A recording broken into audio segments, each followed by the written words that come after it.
Bonjour les balances, bienvenue dans votre guidance relationnelle amoureuse pour le mois de juin.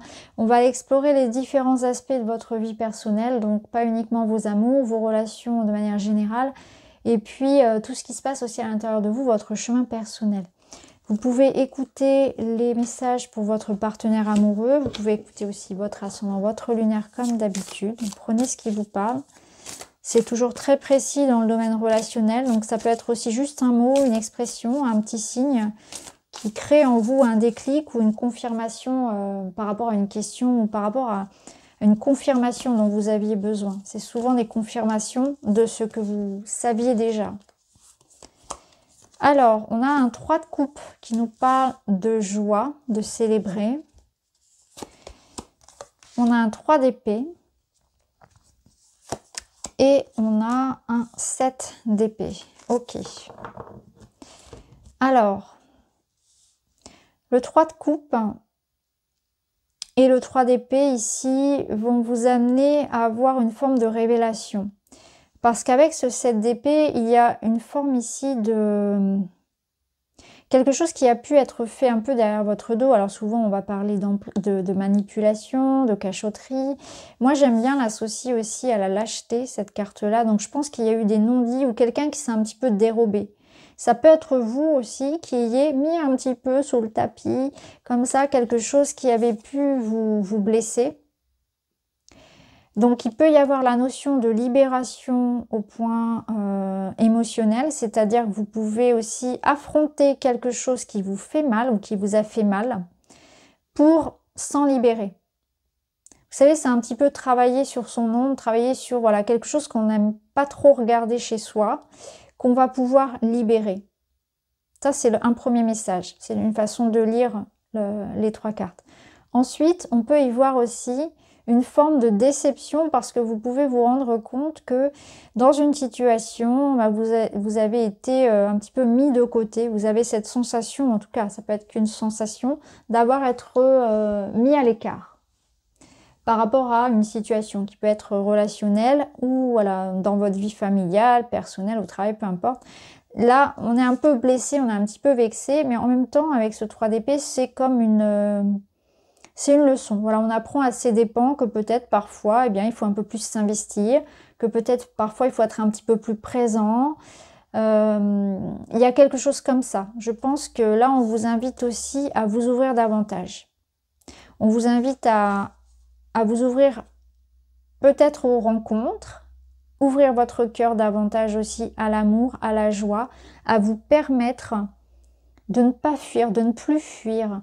C'est comme si, vous voyez, pour certains, on peut avoir peur de s'ouvrir aux autres par peur de souffrir, en fait, parce qu'on a sans doute souffert par le passé et on se coupe de l'émotionnel, on se coupe du plaisir qu'on peut avoir au travers d'une rencontre, d'un projet, de quelque chose qui est en lien avec les autres, par peur de souffrir. Donc c'est très bien, il ne faut pas non plus avoir toujours le cœur ouvert et toujours tout accepter, mais en même temps, quand on fait ça, quand on se protège un petit peu trop, ben on se coupe aussi des petites joies du quotidien, de l'amour, etc.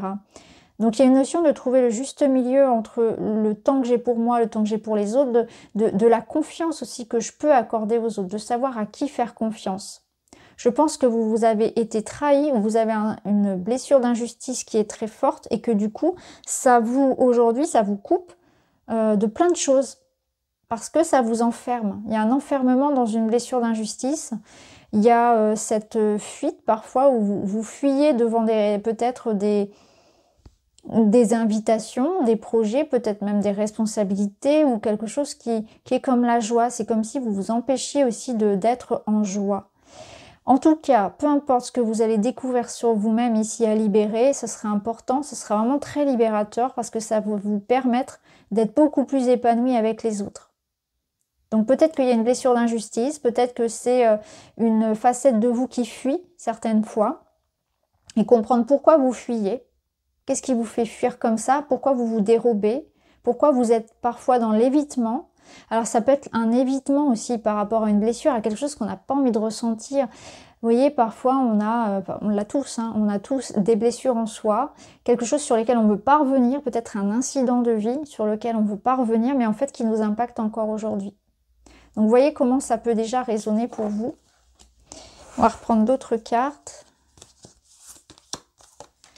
9 de coupe, c'est la carte de la gratitude. C'est la carte du bien-être, justement. Le 4 de bâton qui va nous parler de stabilité, de réussite. Et le valet d'épée qui nous parle d'analyse. Vous voyez, ce valet d'épée, il va vous permettre de regarder un petit peu où vous en êtes aujourd'hui. Vous avez fait du chemin, vous avez franchi une certaine étape. Il y a une notion de contentement. Vous pouvez être fier de vous ici parce qu'au niveau relationnel, au niveau personnel, vous êtes arrivé à un stade de votre vie où vous avez déjà posé les premiers jalons de quelque chose et vous avez atteint une forme de stabilité. Donc que vous soyez seul, que vous soyez en couple, peu importe, il y a la notion ici que je suis bien et j'ai de la reconnaissance pour les expériences de vie et justement je vais peut-être pouvoir dans ce temps ici qui m'est offert travailler sur quelque chose que je dois encore libérer et essayer de comprendre et d'analyser ce que je peux encore plus avoir pour atteindre la perfection, entre guillemets, le contentement absolu, c'est-à-dire le 10 de coupe. Donc là déjà vous êtes arrivé à un stade où vous êtes bien, où vous avez de bons échanges, où vous partagez, il y a une forme de stabilité dans la relation et c'est important d'en avoir conscience. Je pense que vous devez prendre conscience qu'aujourd'hui vous avez de la chance, il y a de la joie, de l'amour autour de vous, il y a une forme d'abondance qu'il est important de voir. Voyez l'abondance où elle est. Que vous soyez seul ou pas, parce que ça peut être aussi une famille, des amis, un travail, des passions, une situation personnelle qui fait que vous êtes heureux. Vous êtes heureux, vous êtes bien, vous pouvez vous féliciter et en profiter. Donc profitez de ce qui est aujourd'hui. Et justement, vous pouvez en profiter également pour libérer peut-être, vous voyez, le petit caillou dans la chaussure, ou pour essayer de comprendre justement qu'est-ce qui vous empêche aujourd'hui de profiter de tout ça. Et que si vous regardez avec lucidité et avec objectivité la situation, finalement, vous n'êtes pas trop mal. La situation est pas trop mal. Et peut-être que justement, on va toujours chercher quelque chose, vous voyez, pour... on va aller pinailler pour quelque chose ou on va être dans une insatisfaction qui n'est pas justifiée. Ça peut être ça aussi. Vous voyez comment ça résonne. Mais en tout cas, là, on voit clairement que vous pouvez prendre conscience que voilà, il y a quelque chose qui vous permet d'être en joie, d'être satisfait de vous-même, de votre situation. Ça peut nous dire aussi qu'il y a des messages concrètement, hein, des bonnes nouvelles qui vont arriver. Et qui vont vous permettre peut-être d'avoir une réussite sur un projet familial, personnel, de couple. Ça peut être une discussion aussi hein, qui vous fasse vous sentir en confiance avec l'autre, ou qui vous fasse prendre conscience aussi de ça, hein, de toute cette abondance que vous avez à portée de main et dont vous pouvez profiter aujourd'hui. Pour certains, on aura vraiment l'idée que voilà, vous trouvez la maison de vos rêves, vous trouvez le partenaire idéal, vous vous sentez en tout cas, ou dans un projet, parce qu'on peut aussi être dans un célibat ici très accompli, très équilibré, épanouissant. Une situation très satisfaisante de toute façon au niveau personnel, qu'on soit en couple ou pas. Dont il faut prendre conscience et peut-être qu'on vous invite vraiment à libérer ce petit truc-là qui pourrait vous permettre d'être encore mieux aujourd'hui. Alors, on va prendre d'autres cartes. Je pense qu'il y a une facette de vous que vous dissimulez en fait. Ça peut être une blessure parce que ça peut nous dire aussi que vous montrez une facette de vous qui n'est pas... enfin, dans le sens, je vais reprendre les choses à l'envers. Vous cachez une facette de vous qui pourrait être un petit peu tristounette parfois parce qu'il y a encore un relent, un attachement à une blessure du passé, vous voyez. Même si en apparence votre vie elle est très bien et que vous êtes quelqu'un de jovial et de communicant, de communicatif, etc. Vous êtes en reliance avec les autres. Il y a peut-être une part de vous que vous cachez, vous voyez, et que parfois vous pouvez pleurer par exemple seul. Vous voyez une petite, comme j'appelle ça, voilà, petit caillou dans la chaussure, le petit truc qu'on pourrait lâcher pour être vraiment bien. Ça peut être aussi que vous accordez de l'importance à quelque chose qui vous a blessé alors que ça n'en vaut pas la peine. Et que là, vraiment, vous allez prendre conscience que ça vaut pas la peine de se faire du mal pour cette personne, pour ce qu'on a pu vous dire, etc. Ou pour cette situation. Oui, vous voyez, on retombe un petit peu là-dessus parce que là, on voit qu'il y a peut-être des gens qui sont jaloux, des gens qui cherchent à vous nuire, qui sont méchants, qui vous critiquent. Et que cette forme de jalousie, là, elle est... ça n'en vaut pas la peine, j'ai envie de dire, parce que vous êtes en train de vous en libérer.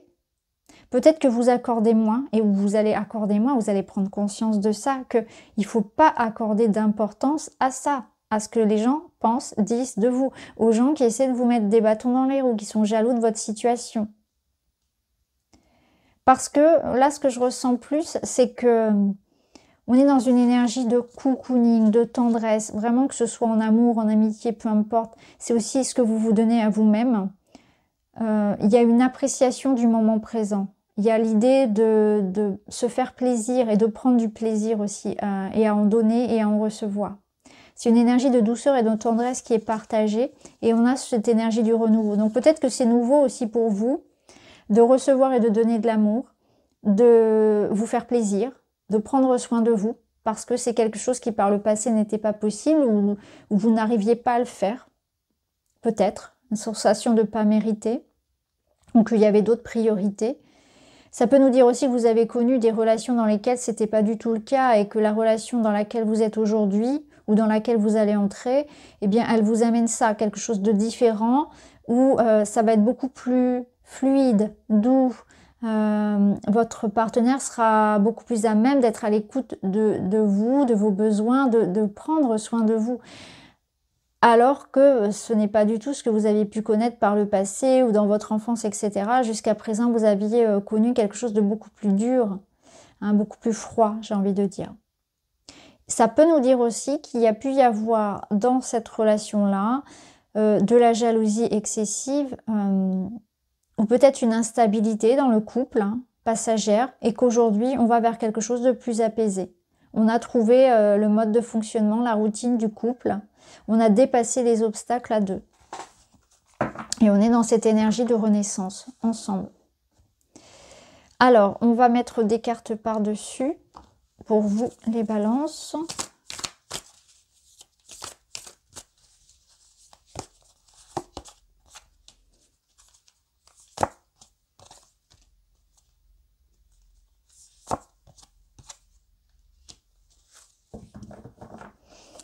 Alors, ici, on a l'idée d'être attentif au quotidien, à la routine et à la charge mentale, donc à l'équilibre dans la répartition des tâches, hein, concrètement à la charge mentale du couple, mais surtout de manière plus générale, à faire attention à ne pas tomber dans la routine, hein, que la routine du couple peut être effectivement, alors ça peut être un couple de longue date, mais il y a l'idée de renouveler un petit peu le quotidien, hein.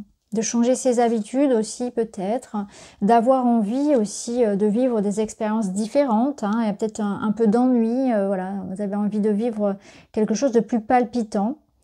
Et là, ça invite justement à fournir des efforts. Donc ça peut être l'idée de raviver la flamme, l'idée d'entreprendre des choses nouvelles dans l'organisation de la maison, de commencer de nouvelles activités, mais aussi dans l'intimité, hein, de faire en sorte de parler de ce désir, de ce qu'on aurait envie de découvrir aussi ensemble. Et il y a aussi un investissement personnel. C'est que là, vous êtes aussi en train de trouver un équilibre dans le couple ou dans la relation, ou même en famille, hein, au sens plus large, ou dans votre vie de manière générale, parce que par rapport à ce que vous fournissez comme effort et le retour sur investissement. Donc ça va être intéressant aussi. Parce que peut-être que vous avez eu par le passé...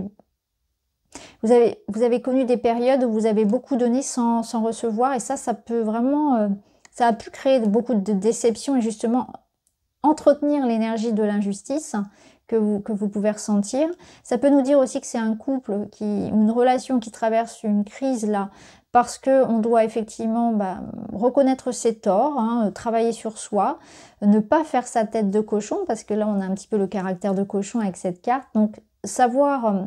admettre ses torts, Si chacun admet ses torts, c'est tout de suite beaucoup plus facile parce que ça permet de tout de suite régler le problème et on est dans le compromis et voilà, on trouve des solutions rapidement. Donc sur l'organisation de la maison concrète, hein, mais aussi sur l'idée que voilà, j'accepte que parfois, par rapport à mon caractère, je suis comme ça, je réagis comme ça par rapport à ma façon de fonctionner parce que je suis en réaction par rapport à quelque chose de mon passé qui peut-être je n'ai pas encore guéri. Donc vous voyez comment ça résonne. En tout cas, on est dans l'idée de faire son mea culpa, de pardonner, d'admettre ses torts, que ce soit vous ou l'autre, hein, ça peut être aussi votre partenaire, où on essaie vraiment de, voilà, on parle à cœur ouvert, on retrouve cette stabilité parce qu'on a cette possibilité que on dépasse un peu l'ego, on dépasse un peu les je veux toujours avoir raison, et on se remet en question. On est prêt à faire des efforts en tout cas pour que ça aille mieux. Alors, on va terminer avec... Non, je ne vous ai pas tiré la petite carte du corps. Je vais vous prendre d'abord la petite carte du corps. Et après, on prendra un petit message. Qu'est-ce que votre corps a à vous dire? Maître des mots. Alors là, c'est le chakra de la gorge. Ta voix doit être entendue. Ton chakra de la gorge a besoin de s'ouvrir. Pose des mots sur tes mots. Mets en lumière tes émotions en les communiquant afin qu'elles ne te restent pas coincées en travers de la gorge. Alors, il est possible, les balances, qu'effectivement, ça bloque au niveau un petit peu de votre gorge. Il y a des choses que vous avez besoin de dire que vous n'osez pas exprimer. Ce sera vraiment véritablement ici utile de le faire avec la personne concernée. Si vous ne le pouvez pas, ça vous invite à écrire, hein, en tout cas à poser peut-être certaines limites aussi. Vous avez l'invitation au chant aussi, si ça vous parle, pour libérer un petit peu ce chakra-là qui peut parfois vous faire des angines à répétition, ou en tout cas des maux de gorge, ou cette sensation qu'on a du mal à déglutir, etc. Enfin, vous voyez comment ça résonne pour vous. Alors, en tout cas, c'est un besoin de s'exprimer, hein, de dire ce qu'on pense, tout simplement. Hein. Alors, on termine avec un petit message. Les balances, vous avez la passion. Tu devras dompter cette énergie brûlante pour ne pas en être la première victime. Pense aux conséquences de tes actions et aux réactions extrêmes qui peuvent nuire à ton équilibre, quel que soit le domaine concerné. Bah ouais, vous voyez, c'est toujours trouver le juste milieu, aussi savoir... Alors, c'est bien de s'exprimer, on l'a vu, mais il faut savoir tempérer un petit peu. Donc, la notion de tempérance sera assez importante. Ça, je ne vais pas aller plus loin parce que j'en ai déjà un petit peu parlé par rapport à cette blessure-là. Donc, ouais, tu devras dompter cette énergie brûlante pour ne pas en être la première victime. Donc, voilà pour vous les balances. J'espère que ça vous parle. N'hésitez pas à me dire en commentaire. Je vous embrasse et je vous dis à très vite.